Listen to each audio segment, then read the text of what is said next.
Halo, Assalamualaikum warahmatullahi wabarakatuh. Bertemu lagi dengan saya, Dewi Andriani, guru SMA N1 Cisaat, Kabupaten Sukabumi. Kali ini saya ingin membagikan suatu pemecahan masalah yang dihadapi oleh siswa pada mata pelajaran Bahasa Inggris di kelas 10. Kesulitan yang dihadapi siswa kali ini adalah saat tes pelafalan atau pronunciation. Jadi permasalahannya adalah begini, setelah selesai saya melakukan proses pembelajaran, saya berniat ingin mengambil tes membaca teks bahasa Inggris dengan pronunciation yang baik dan benar. Setelah selama 2 minggu, saya melatih, membimbing anak untuk bisa memiliki kemampuan dalam pronunciation. Saya juga melatih, membimbing dengan mengajarkan kepada mereka yaitu keterampilan hidup bagaimana menggunakan teknologi yang mereka miliki yaitu HP untuk dijadikan alat bagaimana mereka belajar pronunciation. Itu saya menyarankan mengajarkan menggunakan Google Translate untuk mendengarkan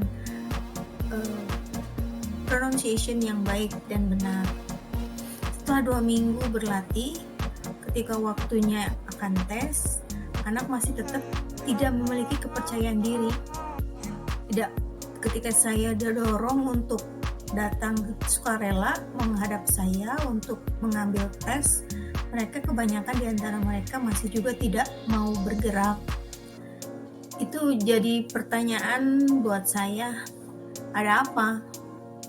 Seperti itu. Lalu saya melakukan komunikasi dengan mereka ketika saya tanyakan, apakah kalian siap untuk tes hari ini? Kebanyakan di antara mereka tampak tidak sumringah mengatakan tidak, dan ada juga yang tanpa kata-kata tapi terlihat tertekan untuk mengikuti tes membaca di depan bersama saya. Kemudian saya juga akhirnya bertanya, kok kenapa? Kan kita sudah latihan 2 minggu, tapi kalian kok masih tetap tidak percaya diri untuk mengambil tes.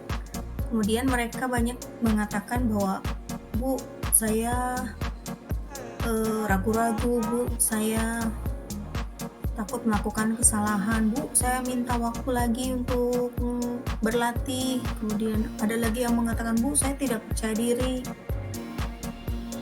Di antara mereka semua itu saya simpulkan bahwa mereka merasa tidak siap dan tertekan dengan tes yang akan saya lakukan.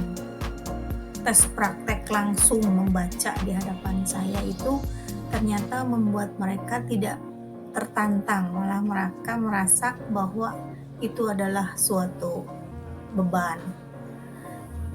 Jadi mereka tidak tampak bahagia dengan tes itu.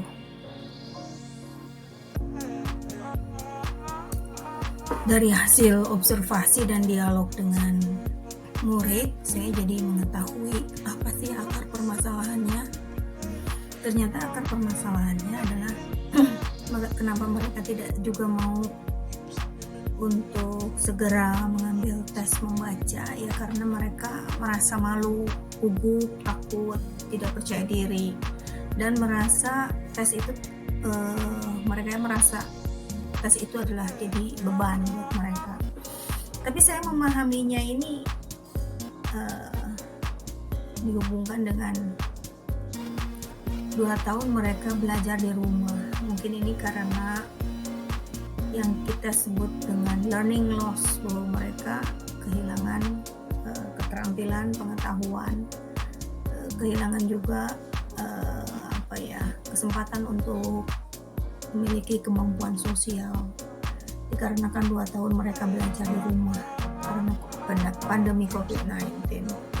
Jadi itu yang menjadi akar permasalahannya yang dihadapi siswa ketika mereka diminta untuk mengambil tes membaca teks bahasa Inggris, yaitu tes pronunciation.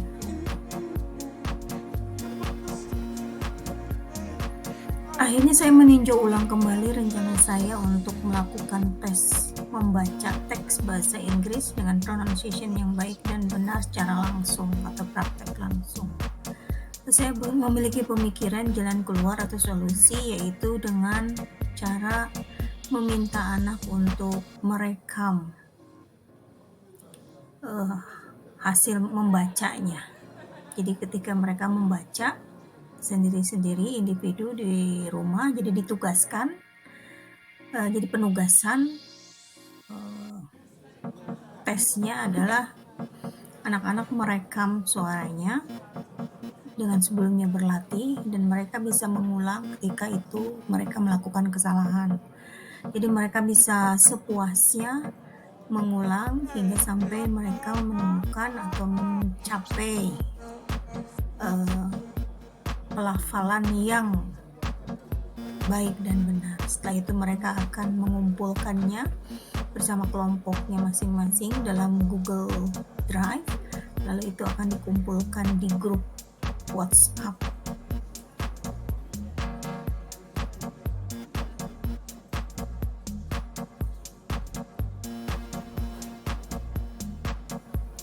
Oke, dari hasil pemecahan masalah setelah merubah teknik penilaian dari tes praktek tatap muka menjadi mengirim rekaman membaca teks bahasa Inggris tersebut, siswa menjadi antusias. Mereka menjadi punya kepercayaan diri dalam melafalkan kata-kata dalam bahasa Inggris. Mereka memiliki kesempatan seluas-luasnya untuk mengulang rekaman jika dirasa ada yang salah. Jadi ini memberikan kesempatan yang lain buat mereka untuk mengalami proses pembelajaran seperti itu. Jadi rekaman yang mereka buat itu dapat mereka dengarkan kembali berkali-kali jika mereka menemukan kesalahan, dan mereka bisa mengulang. Dan jika rekaman itu menurut mereka sempurna, mereka akan memiliki kepercayaan diri untuk mengumpulkannya kepada saya dalam bentuk rekaman, file rekaman. Demikianlah permasalahan dan solusi yang bisa saya sampaikan pada kesempatan kali ini. Sumber rujukan solusi yang saya ambil adalah bahwa teknik penilaian itu bisa berbagai macam bentuknya, instrumennya juga. Jadi ketika ada permasalahan di penilaian, kita bisa menggunakan teknik-teknik yang lain sekiranya teknik yang satu tidak berjalan dengan baik, karena sejatinya bukan ego sebagai guru kita kedepankan, tetapi kita tetap harus bisa berpihak kepada murid, melihat kemampuan murid. Dengan demikian anak bisa atau murid bisa mencapai tujuan pembelajarannya dengan baik. Terima kasih atas perhatiannya. Saya tutup dengan wabillahi taufiq wal hidayah. Wassalamualaikum warahmatullahi wabarakatuh.